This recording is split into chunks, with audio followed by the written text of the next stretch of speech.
बड़ी मेहरबानी स्पीकर साहब। सर, पूरे पाकिस्तान की नज़रें आज जो है वो इस ऐवान पे हैं। हमने आज फाइनेंस बिल जो है वो पास करना है और पूरे पाकिस्तान ने फिर उसके मुताबिक जो है अशियाए खुर्दनोश हों, तेल हो या कोई भी उनकी फ़ी हो, बिल हों यूटिलिटी के, उसके ऊपर जो है फिर उन्होंने सारा साल जो है वो हमें दुआएं देनी है या बददुआएं देनी है।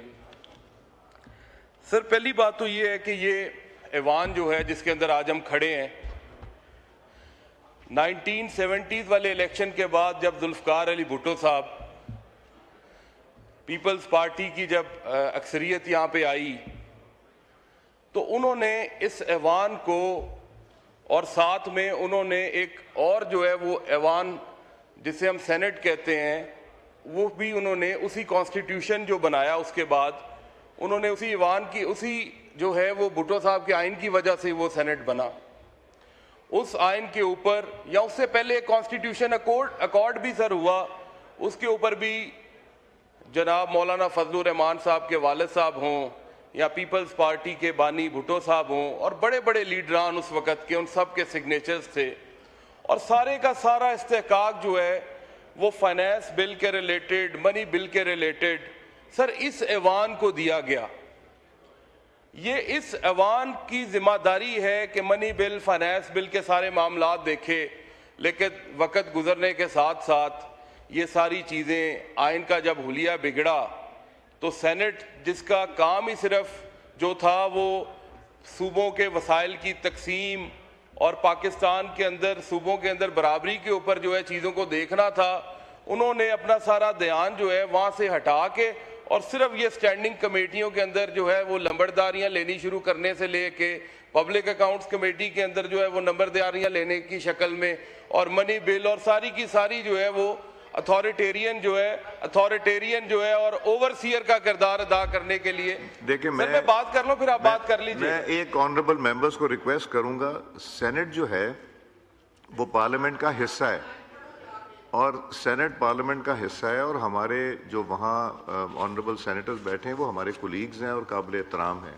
तो कोई ऐसी बात ना करें जिसमें कि हम सेनेटर्स के ऊपर कोई किसी तरह की तनकीद करें। ये मेरी आप सबसे रिक्वेस्ट होगी। जी, बात कीजिए फाइनेंस के इश्यूज के ऊपर। स्पीकर साहब, मैं तो कोई ऐसी बात करता ही नहीं हूँ कि किसी को जो है वो मेरी बात जो है वो कोई जो है वो इखलाक से गिरी हुई हो, ना ही मैं कोई ज़ाती तनकीद करता हूँ। मैं तो सर आइन की बात कर रहा हूँ जो भुट्टो साहब ने बनाया। मैं तो उस आइन की बात कर रहा हूँ जिसके ऊपर मौलाना फजलुर रहमान साहब के वालिद साहब के दस्तखत हैं। तो उसकी रूह से अगर देखा जाए तो ये फाइनेंस बिल सारे का सारा इस ऐवान का इस्तेहकाक है, इसकी फाइनेंस कमेटी का इस्तेहकाक है, इसका जो है वो रिवॉर्ड नवीद कमर साहब को भी जाता है जिन्होंने ये फाइनेंस कमेटी के अंदर इसके ऊपर डिस्कशन कराते हैं और यहाँ पे क्लॉज बाय क्लॉज डिस्कशन होती है और हरज होता है इस ऐवान का, इस कमेटी का कि वहाँ पे 10-10 दिन जो पड़ा रहता है उनकी रिकमेंडेशंस के लिए, या फिर इसके जो है दिन जो है 30-40 किए जाए, 50-60 बल्कि 2 महीने किए जाएं। यहाँ पे जो है चीज़ें जो है वो लेट आती हैं और जल्दी जल्दी में गुजर जाती हैं, ये मुनासिब नहीं है। चले अभी मैं बात करता हूं सर थोड़ी सी इस बिल के ऊपर। सर, नेशनल फेसलेस सेंटर जो है इस बिल के अंदर अगर आप जो है वो क्लॉज 4 जो है, क्लॉज 5, क्लॉज 6 कस्टम्स की, इनकम टैक्स और सेल्स टैक्स के ऊपर अगर आप जाके देखें तो इन्होंने जो नेशनल फेसलेस सेंटर बनाया है सर, इनका मकसद ये है जो ये बताते हैं कि करप्शन फ्री निज़ाम हो जाए एफबीआर के अंदर, टैक्स पेयर का और टैक्स ऑफिसर का आपस के अंदर कोई राब्ता ना हो, वो एक दूसरे को जानते ना हो। लेकिन सर जिधर आप लॉ पढ़ें तो उधर सिर्फ और सिर्फ जो है वो टैक्स ऑफिसर की आइडेंटिटी सीक्रेट रखी गई है, टैक्स पेयर की आइडेंटिटी कहीं पे भी सीक्रेट नहीं है। मेरी गुजारिश है कि इसे फाइनेंस मिनिस्टर साहब नोट करें और इसके ऊपर भी जो है वो कोशिश करें अगर वाकई ये करप्शन फ्री करना चाहते हैं। दूसरा सर, इनकम टैक्स के जो क्लॉज 5 है एज पर स्टैंडिंग कमेटी की नई रिपोर्ट के मुताबिक सर, उसके अंदर सब क्लॉज 45C3 के अंदर 153 की एग्जेम्पशन विड्रॉ की गई है। सर 153 की एग्जेम्पशन जो है मैं इसका बताता चलूं सर, 5.5% मिनिमम टैक्स है जो विद होल्ड करता है आपकी सेल जब आप किसी दूसरी पार्टी को करते हैं। सर कई ऐसे बिजनेसेस हैं जिनका प्रॉफिट मार्जिन ही 2% है, 3% है। अगर उनका विद होल्डिंग ही 5.5% हो जाएगा, वो तो पहले दिन ही अपने टर्नओवर के ऊपर 2-3% का नुकसान करके जाएंगे।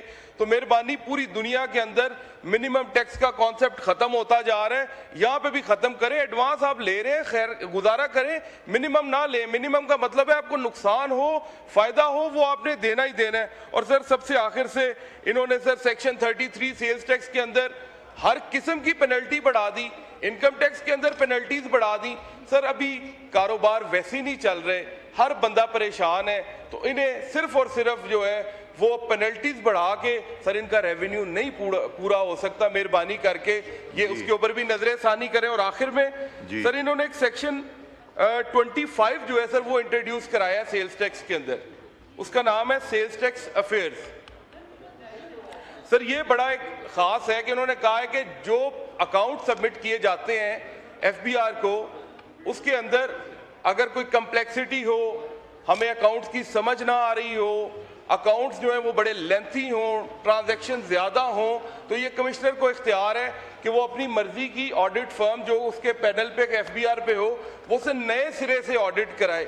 सर यहाँ पे इनके पास ऑडिटर भी है, एसी भी है, डीसी भी है, कमिश्नर भी है। सर अगर इन सब को कुल मिला के ऑडिटेड अकाउंट्स की समझ नहीं आनी तो फिर ये सारे नौकरी से हम फारिग कर देते हैं, फिर सर क्या ज़रूरत है। और नए ऑडिट का खर्चा भी टैक्स पेयर के ऊपर है, ये तो सर कोई इंसाफ नहीं है। और लास्ट सर इन्होंने एक नया डायरेक्टरेट बनाया है कंप्लायंस का इनलैंड रेवेन्यू के अंदर।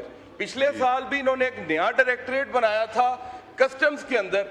सर मुझे ये बताएं कि हम इधर बात करते हैं कि हमने कम करनी है अपनी ये सिविल गवर्नमेंट का एक्सपेंडिचर है, और इन्होंने पिछले साल भी रेवेन्यू अचीव नहीं किया, तो नए डायरेक्टरेट बनाने का क्या मकसद है? क्यों हमारे टैक्स के पैसे से बोझ डालते हैं? ये मेरी गुजारिशात है। फाइनेंस मिनिस्टर साहब से काइंडली सर इसके ऊपर बता दीजिएगा। जी शुक्रिया।